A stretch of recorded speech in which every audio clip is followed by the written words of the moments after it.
আসসালামু আলাইকুম। নিয়ে এলাম একটা লং ভিডিও, হালিম রান্নার মহাযজ্ঞ। আজ আমার কিচেনের হালত একেবারে যুদ্ধক্ষেত্র, কারণ পারফেক্ট হালিম। প্রথম ধাপে মাংস ধুয়ে নিলাম, তারপর মাংসে পেঁয়াজ কুচি, রসুন, আদা বাটা, গরম মশলা, ধনে, জিরা গুঁড়া আর একটু টক দই দিয়ে মাংস মশলা দিয়ে সুন্দরভাবে মাখিয়ে রাখলাম।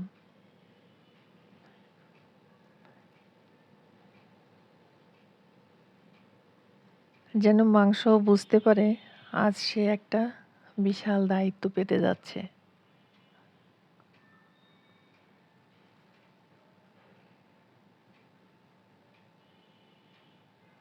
ভালো করে হাত দিয়ে কষলিয়ে মেখে রেখে দিলাম আর কি। যাই হোক,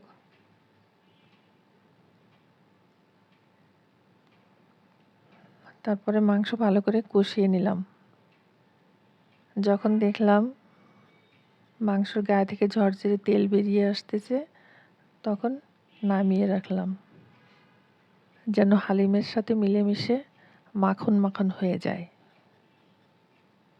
এবার পোলাওর চাল আর 3 রকমের ডাল ফুটিয়ে নিলাম। ওরা প্রথমে ভাবলো এই বুঝি খিচুড়ি হচ্ছে, কিন্তু না, আমার প্ল্যান অন্যরকম।